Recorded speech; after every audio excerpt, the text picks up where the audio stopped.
This is the moment that happened in Iceland recently. Looking at MBL.is, one of the webcams that are pointing there. In the distance you can see obviously the glow of a village. I think this might be the hydrothermal power plant here,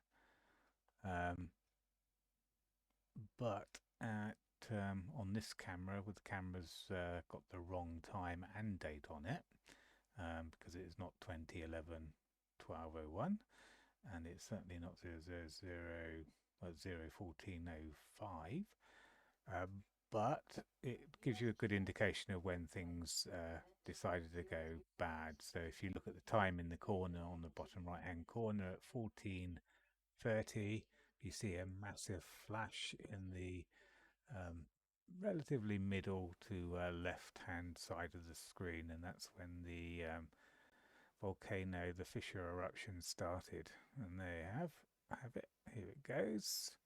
It looked like a sunset.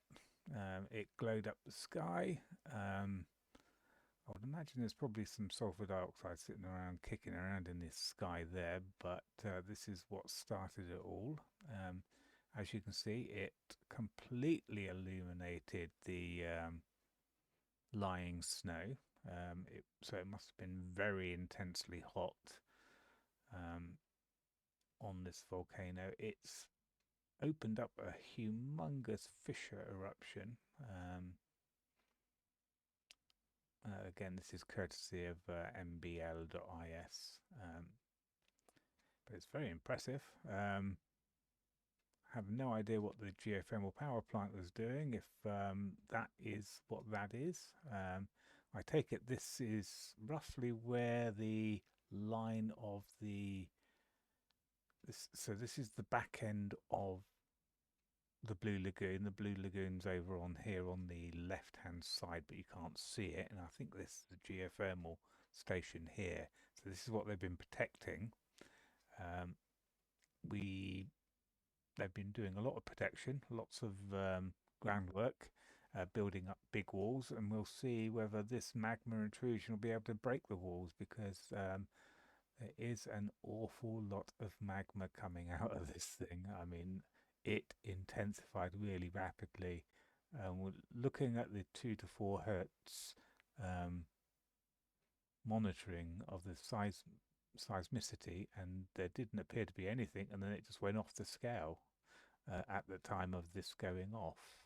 I couldn't see any indication that there was going to be any magma intrusion, but it was very explosive, as you can see here. Okay, I'll just skip this a little bit forward to show you how it intensified. So it's very beautiful there, very nice. But then I'll go to another website.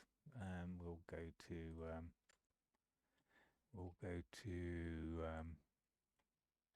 RUV.is.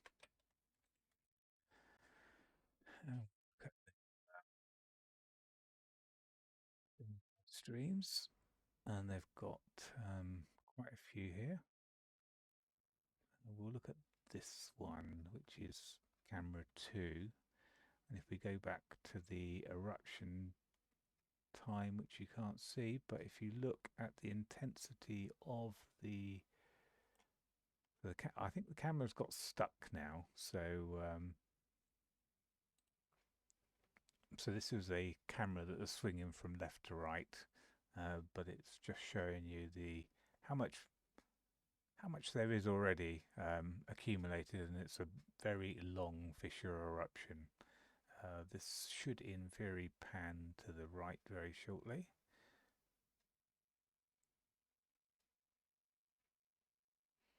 And it will show you the major crater, or the volcanic dome that had been created. Here we come.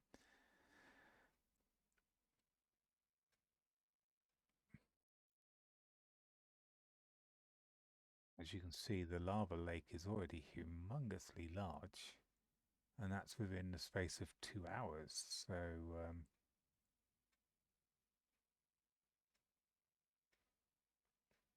here we come to the major. This is obviously where it erupted initially. I would imagine this is where the breakout area was.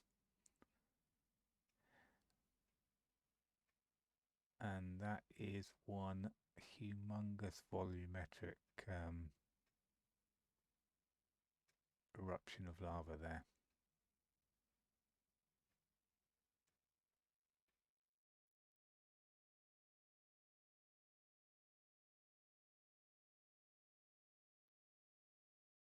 So we'll have to see where all this lava goes.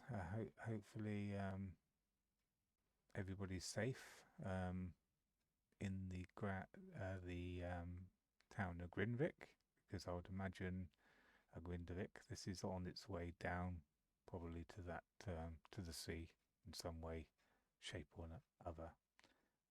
Hopefully the infrastructure will be able to stay up, i.e. the fiber optic cables and the heating pipes, but I don't know where the infrastructure is around that area. I enjoyed my time in Grindvik this year, and in, of course, Reykjavik. It's a great place to be, but I would imagine that there is going to be a lot of air pollution coming out of this eruption. So I've put the windy TY sulfur dioxide measurements on my website. It doesn't look like it's updated yet. It's probably waiting for a satellite to go over it to get the readings.